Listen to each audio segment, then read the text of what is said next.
दोस्तों कहते हैं ना कि अगर आपके हौसलों में जान होती है तो कोई भी मंजिल आपको उस तक पहुंचने में आपको कोई नहीं रोक सकता। ठीक वैसा ही बिहार के रहने वाले और पटना जिला के फतुहा के रहने वाले ओम प्रकाश गुप्ता जी ने कुछ ऐसा ही कारनामा कर दिया है। चलिए आइए करते हैं उनसे कुछ बातचीत। सबसे पहले हमारे न्यूज़ बेरी टीम की ओर से उन्हें बहुत बहुत बधाइयाँ।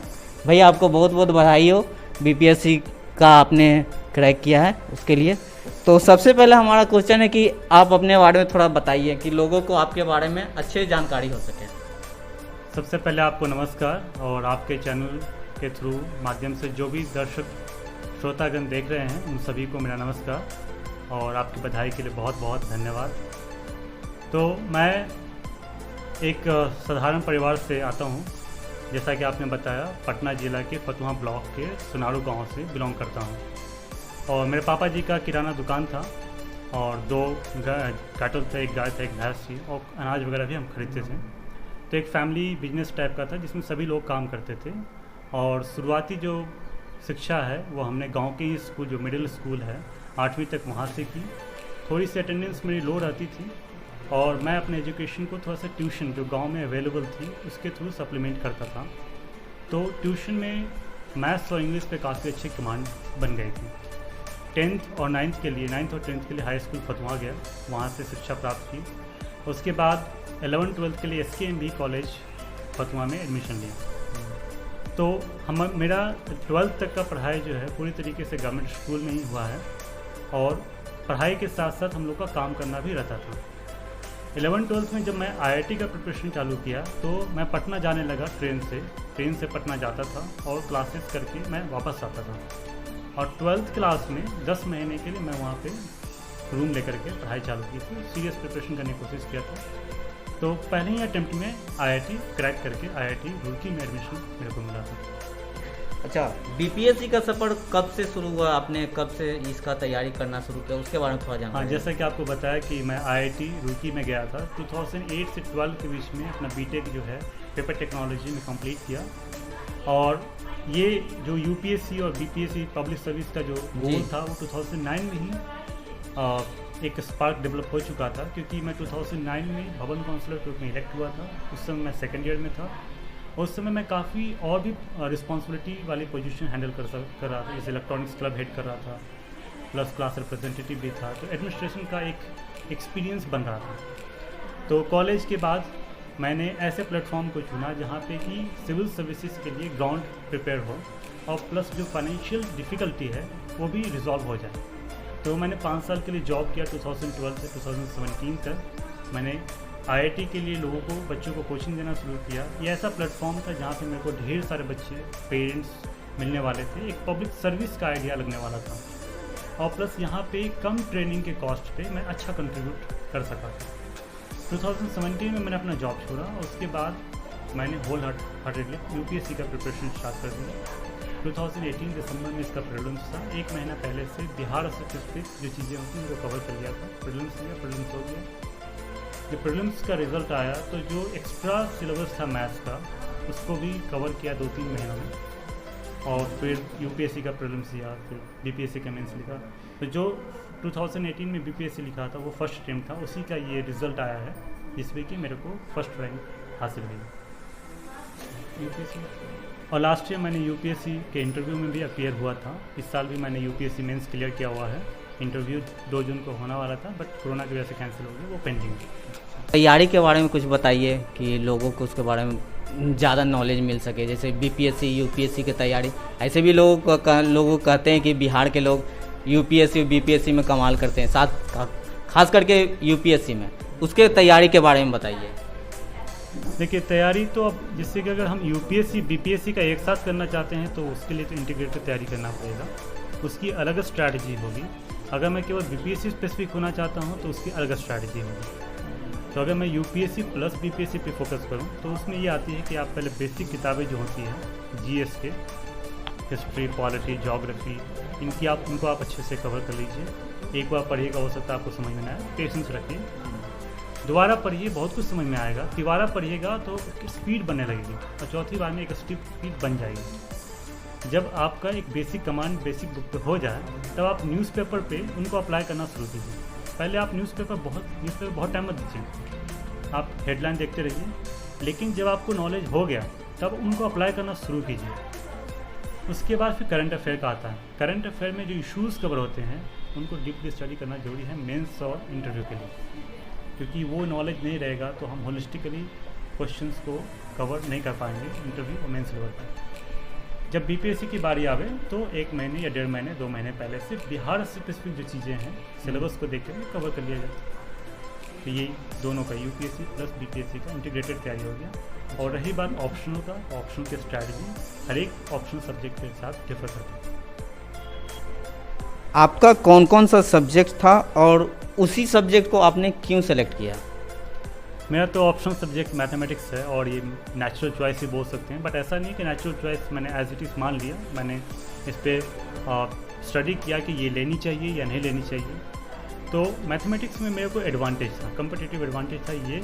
एक तो मेरा इंजीनियरिंग बैकग्राउंड है, वहाँ मैथमेटिक्स मैंने पढ़ा है, मैथमेटिक्स में मेरा इंटरेस्ट भी रहा है, एक तरह से एप्टीट्यूड भी है उनके क्वेश्चन को हैंडल करने का। 5 साल मैंने मैथमेटिक्स पढ़ाया भी है। तो एक जो +2 लेवल तक का नॉलेज होता है वो तो मेरे को पहले से ही है। तो जो एक्स्ट्रा कंटेंट कंप्लीट करना है ग्रेजुएशन लेवल का वही रह गया। अगर मैं कोई और सब्जेक्ट लेता तो +2 लेवल तक का नॉलेज जीएस के लिए है, बट ग्रेजुएशन लेवल क्लियर करना पड़ता। तो इसीलिए मुझे लगा कि मैथ्स लेने में मेरे को कोई हार्म नहीं। वही अगर ह्यूमैनिटीज़ वाला कोई आदमी कोई कैंडिडेट मैथ्स लेगा उसको बहुत दिक्कत होगी। तो मैथ्स में क्या है कि एक बैकग्राउंड होना बहुत जरूरी है। ह्यूमैनिटीज़ के सब्जेक्ट में बैकग्राउंड उतना एसेंशियल नहीं है। तो मैथ्स के साथ मेरा कम्पिटिटिव एडवांटेज था, इसीलिए मेरे लिए नेचुरल चॉइस बन गया। कुछ अपने यूपीएससी के जो कहता है कि यूपीएससी और बीपीएससी का जो इंटरव्यू होता है सबसे टफ होता है, तो बीपीएससी के इंटरव्यू के बारे में कुछ बताइए। इंटरव्यू और चाहे यूपीएससी का हो या बीपीएससी का हो, मुझे ऐसा नहीं लगता कि बहुत टफ होता है।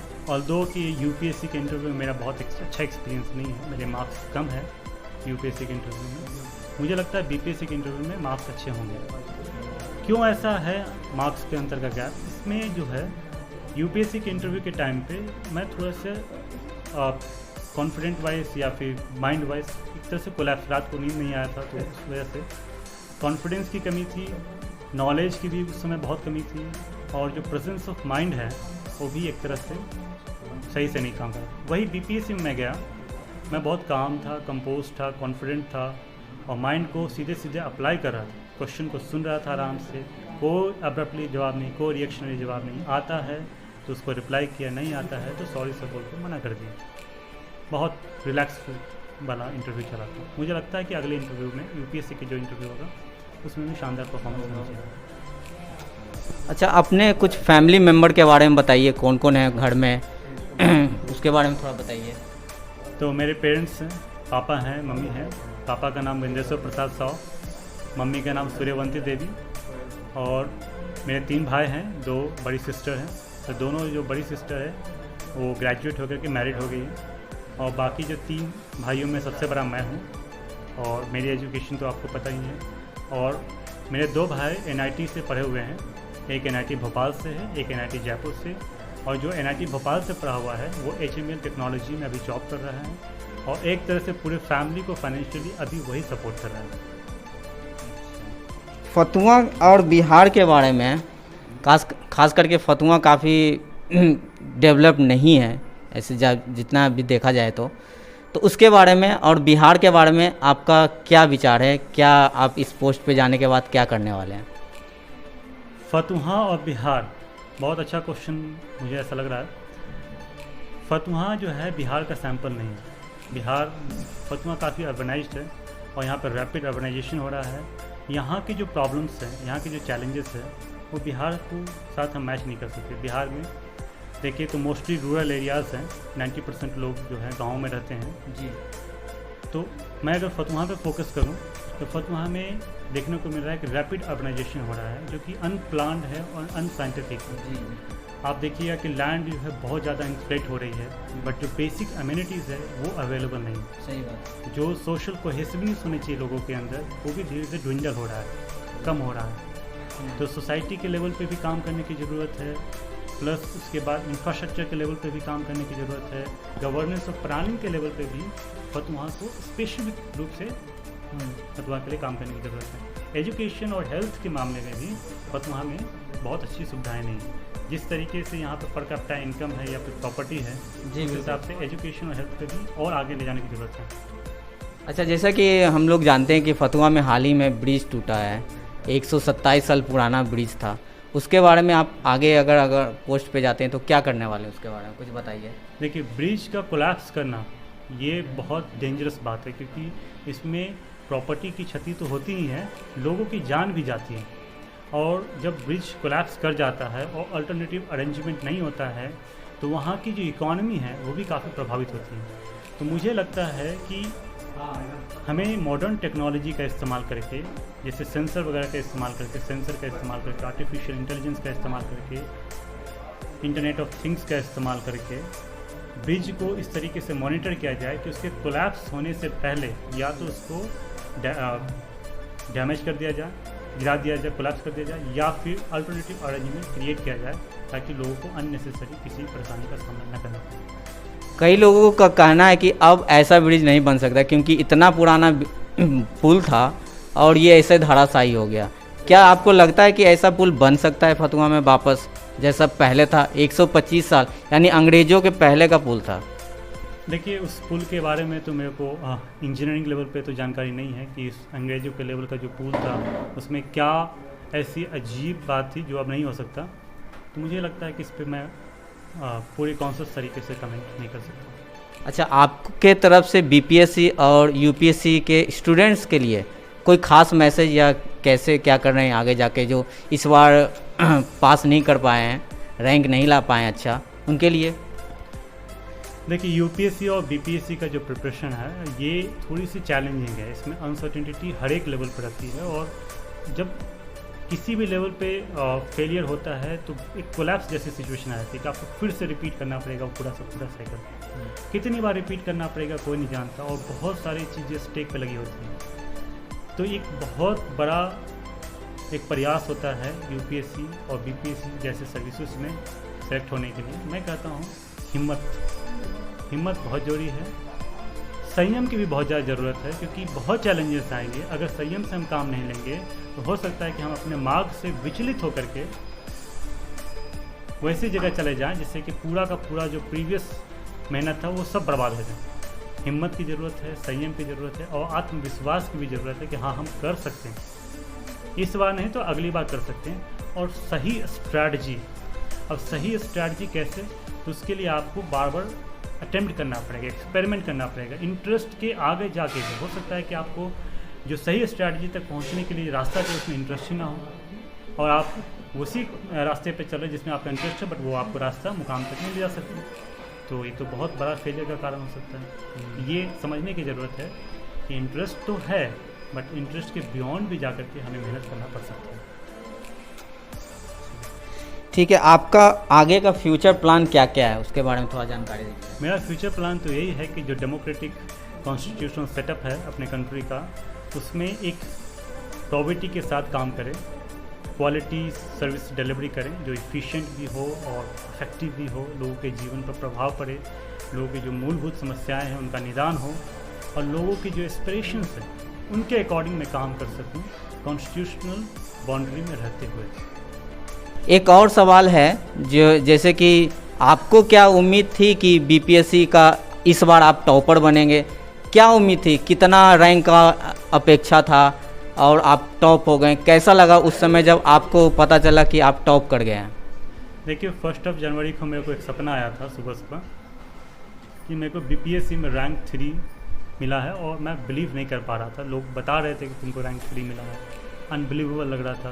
फैमिली वगैरह भी आ रहे थे और मुबारकबाद दे रहे थे।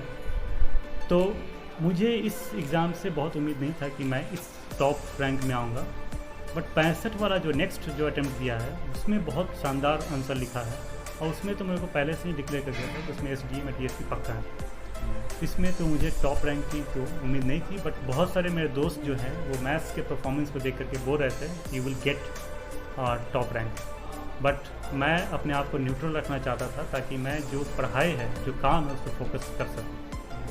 आप फिटजी में और कई कोचिंग में भी पढ़ा चुके हैं, वहाँ के स्टूडेंट भी मैसेज कर रहे हैं आपको, और सोशल मीडिया पर भी आपको कई ज़्यादा प्रोत्साहन बधाइयाँ मिल रही है, और वहाँ से भी बहुत ज़्यादा आपको मैसेजेज आ रहे हैं, उसके बारे में कुछ बताइए। ये तो बहुत खुशी की बात है, ये तो लोगों का प्यार है, जो हमने मेहनत किया है उसका नतीजा है कि बच्चे आज भी हमें याद करते हैं और उनको प्राउड फील हो रहा है कि हमारे सर जो हैं किसी ऐसे मुकाम को हासिल किए जिससे कि प्रदेश का नाम रोशन हो रहा है। ये खुशी की बात है। जिन कलीग्स के साथ मेरा ऐसा इंटरेक्शन रहा है कि वो मेरे परफॉर्मेंस से प्राउड फील कर रहे हैं, ये बहुत खुशी की बात है और ये गर्व की भी बात है। किन्हें आप अपना आइडियल मानते हैं, किन्हें आपको लगता है कि इन्हीं के कारण मैं बीपीएससी का आज टॉपर हुआ हूँ? मैं इस पूरे प्रिपरेशन के लिए मैंने फैमिली को बहुत क्रेडिट देना चाहता हूँ, क्योंकि फैमिली मेरे को स्ट्रांगली सपोर्ट किया है, उन्होंने मेरे पर ट्रस्ट किया है, क्योंकि 4 साल तक बिना इनकम का फैमिली चला, केवल सेविंग के दम पर। और मैं बहुत अच्छी पैकेज छोड़ करके इस प्रिपरेशन में आया था, मेरा 30 लाख का पैकेज था। तो पेरेंट्स, मेरे मम्मी पापा, उसके बाद जो भाई बहन हैं, इसके साथ जो टीचर्स हैं जिन्होंने अपना गाइडेंस सोशल मीडिया पे डाला, या फिर जिन टीचर्स के साथ मैं इनडायरेक्टली और डायरेक्टली हेल्प ले रहा था, उनका भी मैं शुक्रिया अदा करना चाहता हूँ, उनको भी श्रेय देना चाहता हूँ। और वैसे दोस्त जिनके साथ मैं इंटरेक्शन कर रहा था और इंटरेक्शन के साथ नई नई स्ट्रैटेजी वर्क होकर आ रही थी मेरे दिमाग में, जिनको मैं एक्सपेरिमेंट कर रहा था, उनका भी इन प्रिपरेशन में बहुत योगदान था। आपने जहाँ से स्टार्ट किया था अपना बचपन का पढ़ाई, उसके बारे में थोड़ा बताइए, उनके टीचर के बारे में बताइए थोड़ा, ताकि लोगों को मिले कहाँ से आपका बेसिक नॉलेज इतना ज़्यादा मजबूत हुआ कि आप जाके यहाँ तक पहुँचे हैं। देखिए, मैं तो 12th तक गवर्नमेंट स्कूल में पढ़ा हूँ और बहुत कंट्रीब्यूशन है कि अगर वो गवर्नमेंट स्कूल ना होता तो शायद मैं प्राइवेट स्कूल अफोर्ड नहीं कर पाता, तो मैं एजुकेशन में एंटर ही नहीं कर पाता। मैं जो ट्रेडिशनल वर्क था उसी को करने पे मजबूर होता हूँ। मैं मानता हूँ कि गवर्नमेंट स्कूल में बहुत सारे चैलेंजेस है, बहुत सारे इश्यूज़ हैं, फंडिंग का इशू है, टीचर का कमी है, लेकिन फिर भी जो एक गाइडेंस मिला है उससे एक चिराग जो है पढ़ाई का वो चलती रही। सप्लीमेंट्री ट्यूशन लिया, बट वो सप्लीमेंट्री था, लेकिन जो अटेंडेंस जो भी दिया मैंने वहाँ पे, उससे सिलसिलेवार तरीके से पूरा थोड़ा मैं पढ़ता गया और 10th तक मैथ्स और इंग्लिश और साइंस पे भी ठीक ठाक कमांड था। उसके बाद जो SKMB कॉलेज से पढ़ा, तो वहाँ पे मुझे लगता है कि और काम करने की ज़्यादा ज़रूरत है, क्योंकि वहाँ पे मैं अटेंडेंस दिया हूँ, लेकिन अटेंडेंस वहाँ पे मेरी थोड़ी सी कम रही है। तो वो धन्यवाद आपका जो आपने हमारे चैनल के साथ इंटरव्यू दिया है। आपका फ्यूचर ब्राइट हो और बिहार को और आप आगे लेके जाएं, यही उम्मीद करते हैं। तो लास्ट मैसेज आपकी तरफ से क्या रहेगा हमारे चैनल और बिहार के लिए? बहुत बहुत धन्यवाद आपको भी, आपने इस प्लेटफॉर्म पर बोलने के लिए मेरे को मौका दिया। और मेरा लास्ट मैसेज यही रहेगा, संयम से काम लेना चाहिए, सत्य के साथ रहना चाहिए। सत्य में बहुत सारे ऐसे वैल्यूज़ हैं जो हमें सक्सेस की तरफ लेके जाती है। कई बार ऐसा लगता है कि सत्य की बहुत प्राइसेस होती है, वो टेम्प्रेरी होती है, बट अगर लॉन्ग टर्म में आप देखें तो जो वैल्यूज़ उसमें इनहेरिटेड है उसको आप अपनाइए, मेहनत करिए, विश्वास रखिए, सफलता जरूर मिलेगी। बहुत बहुत धन्यवाद आपका।